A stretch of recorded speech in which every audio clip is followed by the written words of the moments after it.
बारिश रुकने का नाम नहीं ले रही थी। राम सिंह और शेखर पूरी तरह से फंस चुके थे। पीछे जा नहीं सकते थे, आगे का रास्ता बंद था। बरसाती नदी पूरे उफान पर थी। पानी पुल के काफ़ी ऊपर से बह रहा था। दोनों को कुछ भी सूझ नहीं रहा था कि क्या करें कि अचानक एक अजीब सी हंसी ने शेखर को चौंका दिया।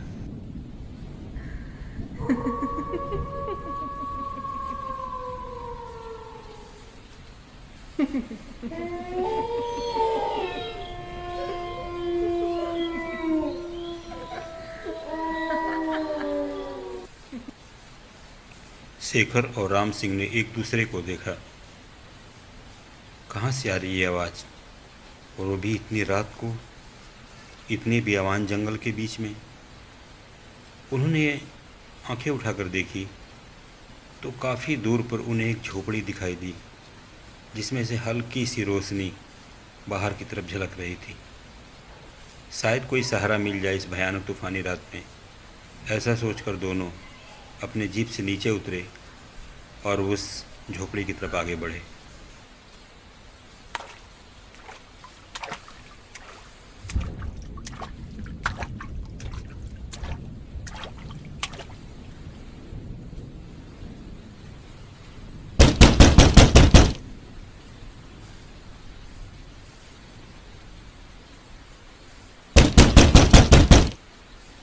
पास पहुंचकर राम सिंह ने दरवाज़ा खटखटाया।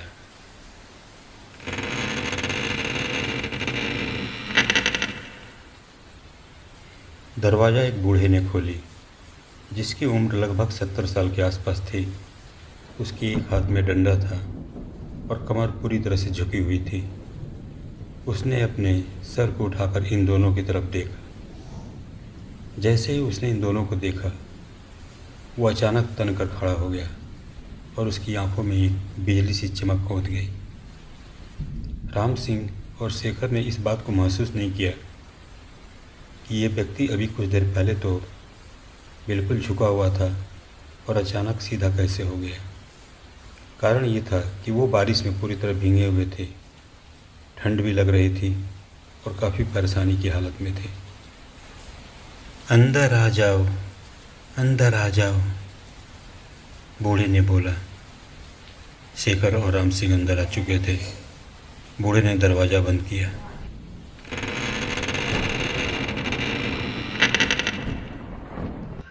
बाबा, हम इस भयानक तूफ़ानी रात में फंस गए हैं।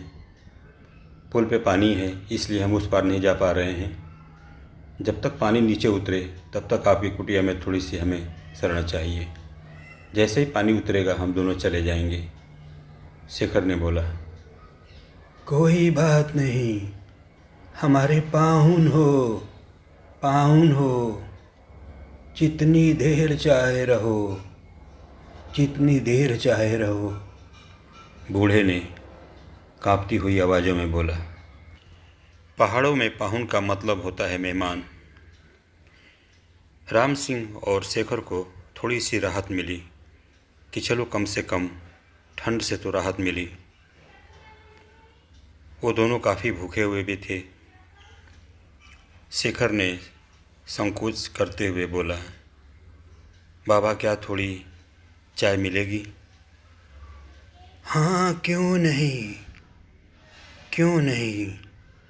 और उसने अंदर की तरफ आवाज़ लगाई, माया, बेटी माया। और अंदर से काफ़ी खूबसूरत नौजवान लड़की निकली। उसको देखते ही राम सिंह और शेखर के होश उड़ गए। इस भयानक जंगल में एक बूढ़े आदमी के साथ इतनी खूबसूरत लड़की। माया ने पूछा, क्या बात है बापू? बेटी, ये मेहमान हैं, इनके लिए नाश्ते की व्यवस्था करो। ठीक है, कहकर वो अंदर चली गई।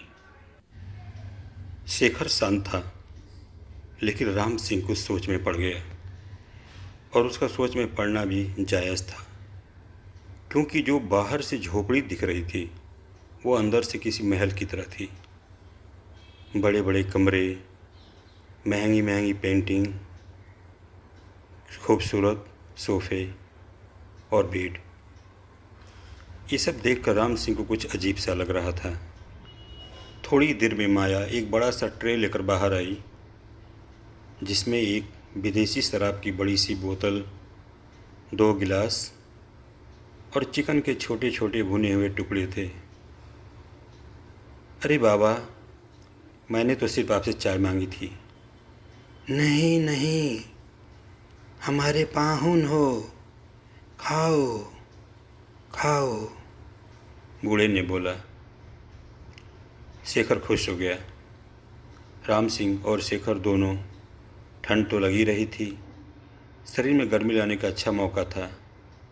उन लोगों ने चिकन के फ्राई टुकड़े खाने शुरू किए और शराब की बोतल खोली और उसकी ड्रिंक बनाई और उसे सिप करके लेना शुरू किया। राम सिंह बड़ी अजीब नज़रों से माया और उस बूढ़े आदमी को देख रहा था। उसका ध्यान खाने में कम, कुछ सोचने में ज़्यादा लगा हुआ था। मगर इसके विपरीत शेखर खाने में ज़्यादा रुचि ले रहा था।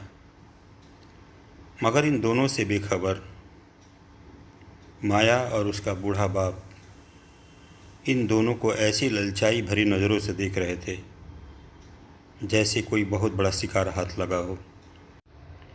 बहुत भयानक रात है, बारिश नहीं रुकने वाली। मैं चाहता हूँ तुम दोनों आज की रात हमारे इस कुटिया में गुजारो। किसी प्रकार की चिंता मत करो, तुम्हें अच्छा खाना मिलेगा, खाकर सो जाना, सुबह उठकर चले जाना। शेखर को जैसे मनचाही मुराद मिल गई, क्योंकि वो काफ़ी टेढ़ी नज़रों से माया की तरफ देख रहा था। उसकी खूबसूरती इसके मन के ऊपर असर कर गई थी। इसके विपरीत राम सिंह किसी गंभीर सोच में डूबा हुआ था। क्या हुआ इन दोनों के साथ? क्यों माया और उसका बूढ़ा बाप इन दोनों को ललचाई नज़रों से देख रहे थे? आखिर राम सिंह किस सोच में डूबा हुआ था?